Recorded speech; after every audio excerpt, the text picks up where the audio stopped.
الرجیم بسم اللہ الرحمن الرحیم الحمدللہ رب العالمین الصلاة والسلام علی اشرف الانبیاء والمرسلین وعلى آلہ الطیبین الطاہرین المعصومین سیما امام المنتظر الحجة الثانی عشر ارواحنا وارواح العالمین لتراب مقدمه الفداء اما بعد فقد قال رسول اللہ صلی اللہ علیہ وآلہ وسلم انی تارک فیکم الثقلین کتاب اللہ وعطرتی اہل بیتی صلوات پڑھیں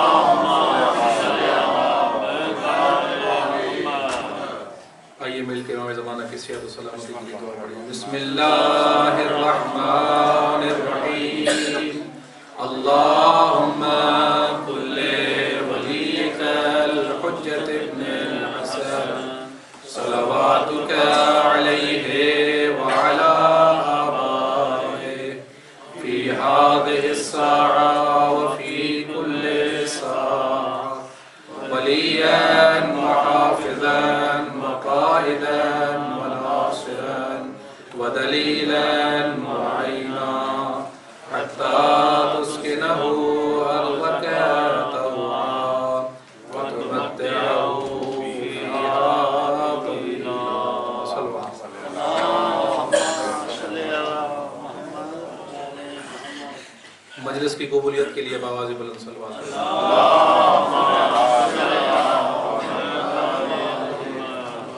گناہوں کی بخشش و مغفرت کے لیے صلوات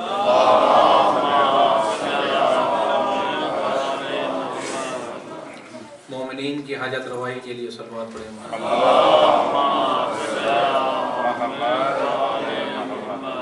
مریضوں کی شفا یابی کے لیے صلوات پڑھیں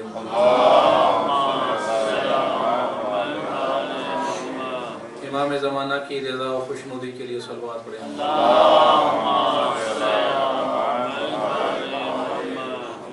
اپنے دلوں کو نورانی کرنے کے لیے ایک مرتبہ پھر صلوات پڑھیں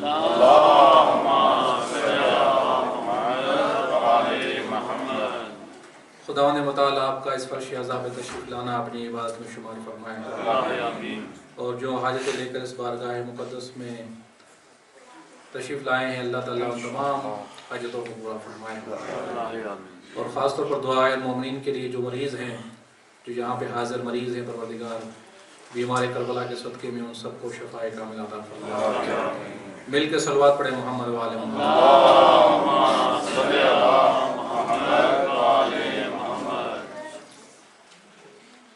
آپ کی خدمت میں جناب رسالت مآب صلی اللہ علیہ وآلہ وسلم کی مشہور و معروف حدیث مبارک کی تلاوت کا شرف حاصل کیا کہ جس کا نام حدیث ثقلین ہے آپ ارشاد فرماتے ہیں کہ میں تمہارے درمیان دو قیمتی چیزیں چھوڑے جا رہا ہوں ایک اللہ کی کتاب ہے اور ایک میری عطرت اہل بیت ما ان تمسکتم بہما جب تک تمہارا ہاتھ ان کے دامن میں رہے گا تم کبھی گمراہ نہیں ہوگے یہ وہ حدیث ثقلین ہے کہ میرے خیال میں اگر پیغمبر کی کوئی بھی حدیث نہ ہوتی قرآن اور اہل بیت کی اہمیت کو بیان کرنے کے لیے یہی فقط ایک حدیث ہوتی تو مسلمانوں کے ہدایت کے لیے یہ حدیث کافی حدیث تھی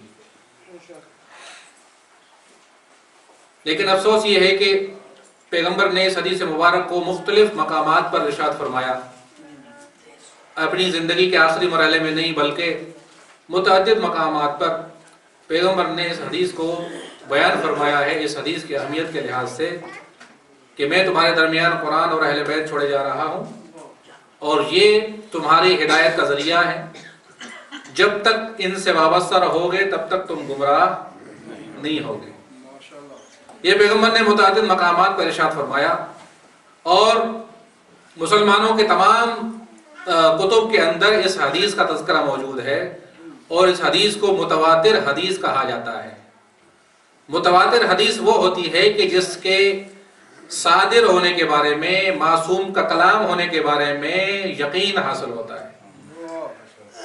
متواتر حدیث کا مقام ایک ایسا مقام ہے کہ جو مسلمانوں کو یقین ہے کہ یہ ضرور بضرور پیغمبر سے یا معصوم علیہ السلام سے حدیث مروی ہے، متواتر اسی کو کہا جاتا ہے۔ اور متواتر حدیث کا جو معیار ہے، جو اس کی حجیت ہے، جو اس کی اہمیت ہے، وہ قرآن مجید کی آیت کے برابر ہے۔ جس طرح سے قرآن مجید کی آیت حجت ہے، اسی طرح سے متواتر حدیث بھی اپنے لحاظ سے مسلمانوں کے نزدیک حجت رکھتی ہے۔ صلوات پڑھیں محمد والے۔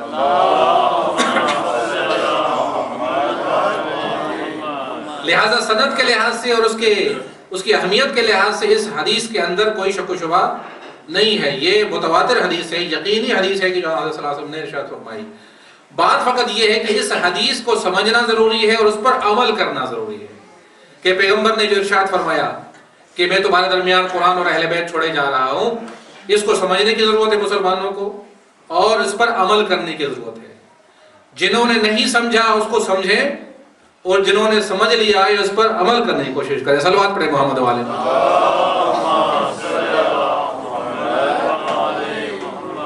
اب حضرت نے قرآن مجید کو اور اہل بیت کو اکٹھا قرار دیا ہے، فرمایا کہ یہ ساتھ رہیں گے۔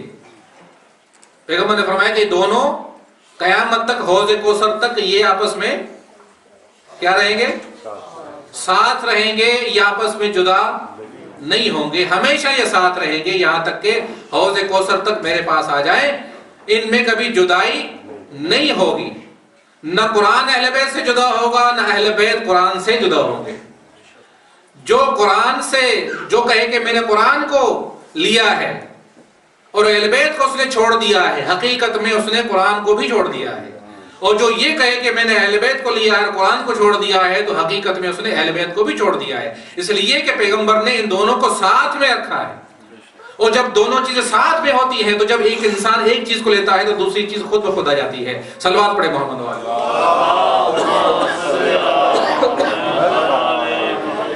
پھر بھی صلوات پڑھے محمد والے۔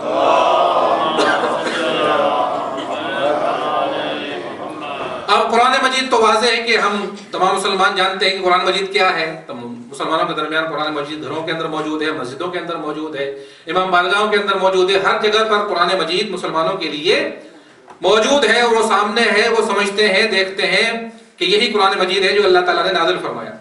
لیکن بعض مسلمانوں کو اگر شک و شبہ ہے تو اہل بیت کے مصداق کے بارے میں ہے کہ اہل بیت سے مصداق کیا ہے۔ اہل سنت کہ برادران کہتے ہیں کہ اہل بیت سے مراد پیتن پاک بھی ہیں لیکن ازواج بھی اس میں داخل ہیں، اصحاب بھی بعض قول کے مطابق اس میں داخل ہیں، بعض نے تو پوری امت کو بھی شامل کر دیا ہے۔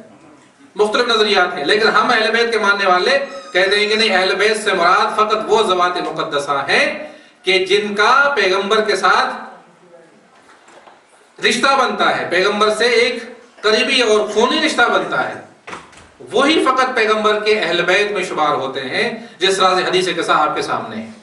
لہذا قرآن مجید کے ساتھ اگر اہل بیت کو پیغمبر نے رکھا ہے تو یہ پیغمبر کا رکھنا دلالت کرتا ہے کہ ان میں ایک ہم آہنگی پائی جاتی ہے، ایک شباہت پائی جاتی ہے، ایک سملرٹیز پائی جاتی ہیں کہ جو قرآن میں بھی ہے اور اہل بیت میں بھی ہیں۔ یعنی ان کا اکٹھا ہونا دلیل ہے کہ جو خصوصیتیں قرآن کی ہوں گی وہی اہل بیت کی ہوں گی، اور جو اہل بیت کی ہوں گی وہی خصوصیتیں قرآن کی ہوں گی۔ صلوات پڑھے محمد والے۔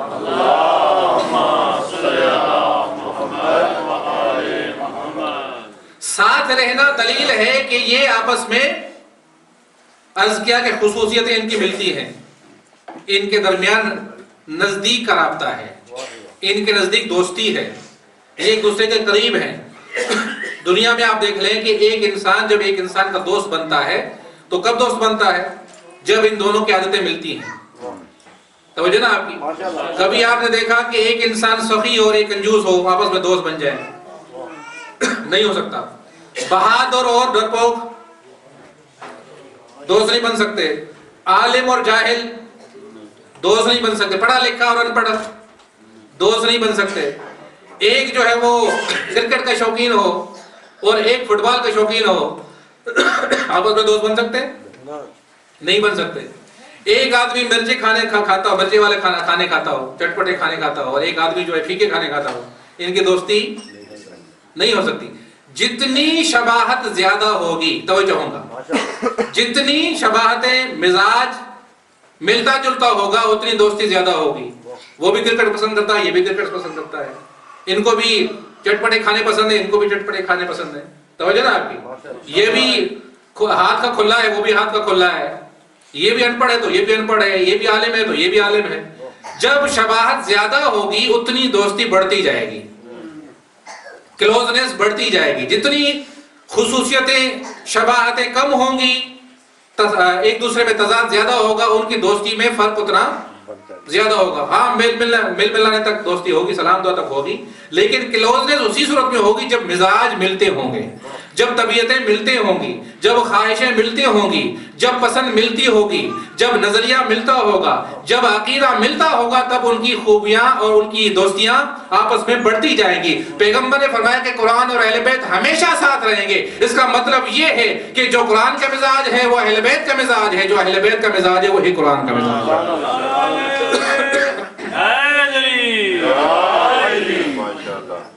اب دیکھیں قرآن کا مزاج کیا ہے, قرآن کی خوبی کیا ہے, قرآن کی صفت کیا ہے.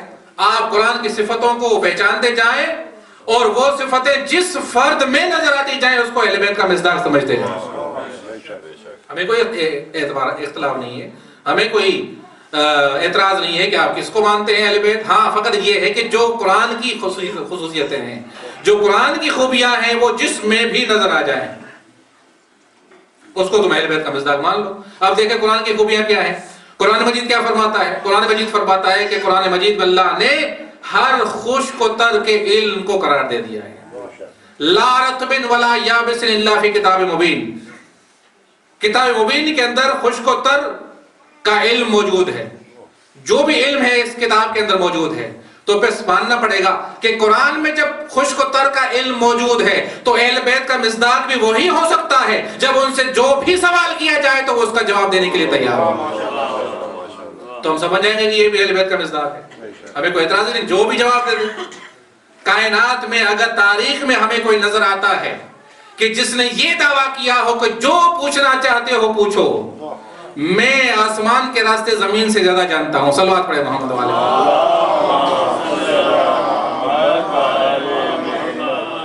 تو وہ اہل بیت کا مصداق ہونے کا مستحق ہے بنسبت اس کے جو یہ کہے کہ اگر میں تمہیں ہدایت کا راستہ بتاؤں تو تمہیں میری پیروی کرنا, اور اگر میں گمراہ ہو جاؤں تو مجھے ہدایت کر دینا. وہ تو اہل بیت کا مصداق نہیں بن سکتا. اہل بیت کا مصداق وہی بنے گا جس میں قرآن کی خوبیاں پائی جاتی ہوں گی, قرآن کی خصلتیں پائی جاتی ہوں گی. صلوات پڑھے محمد.